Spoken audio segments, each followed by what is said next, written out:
எனக்கெதிராய் பாளையம் இறங்கி என்மேல் ஒரு யுத்தம் வந்தாலும் பயப்படேன். எதிராளி நிமித்தமாய் செவ்வையான பாதையில் நடத்திடுவார்.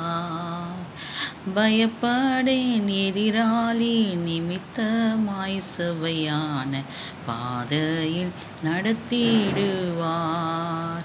காலையும் மாலையும் வேலையும் கர்த்தரை கருத்துடன் பாடிடுவேன். பரிசுத்தர் பரிசுத்தர் பரிசுத்தர் என தூதர் பாடிடும் தொனி கேட்குதே. ஒன்றை நான் கேட்டேன், அதையே நாடுவேன், என்றும் தம் மகிமையை காண. ஜீவனுள்ள நாளெல்லாம் தம் ஆலயத்தில் தங்குவதை வாஞ்சித்து நாடிடுவேன். ஜீவனுள்ள நாளெல்லாம் தம் ஆலயத்தில் தங்குவதை வாஞ்சித்து நாடிடுவேன்.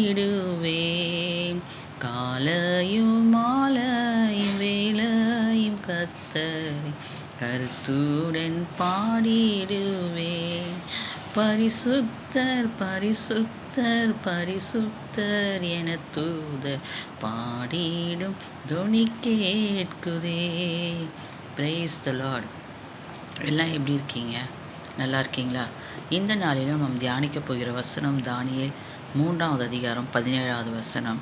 நாங்கள் ஆராதிக்கிறது எங்கள் தேவன் எங்களை தப்புவிக்க வல்லவராயிருக்கிறார். அவர் எரிகிற அக்கினி சூளைக்கும் ராஜாவாகிய உம்முடைய கைக்கும் நீங்களாக்கி விடுவிப்பார். சாத்ராக் மேஷாக் ஆபேத்நேகோ என்ற இந்த வாலிபர்களை எரிகிற அக்கினி சூளைக்கு போட வேண்டும் என்று ராஜா கட்டளை போட்டார். அப்படின்னு இவங்க பெரிய தப்பு பண்ணினாங்கன்னு பார்த்தீங்கன்னா, ராஜாவை வணங்க வேண்டும் என்ற ஒரு கட்டளை.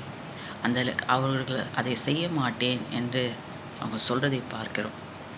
ஏன் செய்ய மாட்டேன் என்றால், அவர்களுக்கிடத்தில் ஒரு உறுதியான ஒரு நம்பிக்கை, இயேசுவை தவிர வேறு யாரையும் நாங்கள் வணங்க மாட்டோம் என்ற ஒரு கொள்கையில் அவங்க வாழ்ந்து கொண்டிருந்ததுனால இந்த ராஜாவின் கட்டளையை அவங்க செய்யலை.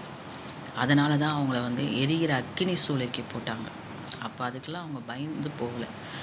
ஏன்னா இதிலேருந்து அவர்களை மீட்க கர்த்தர் வருவார் என்ற ஒரு நம்பிக்கையில் இருந்தாங்க. அதே போல் தான் அவங்க நம்பின மாதிரியே ஆண்டவர் அவங்களை எரிகிற அக்கினி சூளையில் போடும்போது அவர்களோடு இருந்து அந்த துன்பத்திலே அவர்களோடு கர்த்தர் உலாவினார். ஒரு தீ கூட அவர்களை பற்றாதபடி பாதுகாத்தார். அதிலிருந்து விடுவித்தார். கர்த்தர் எவ்வளோ பெரிய நல்ல தேவன், ஆச்சரியமான தேவன், அற்புதமான தேவன். அதே போல் உங்களையும் கர்த்தர் எவ்வளோ பெரிய துன்பத்தின் பாதையில் எரிகிற அக்கினி சூளை மாதிரி நீங்கள் நடந்து சென்றாலும் உங்களை கர்த்தர் தப்புவிக்க வல்லவராயிருக்கிறார். God bless you.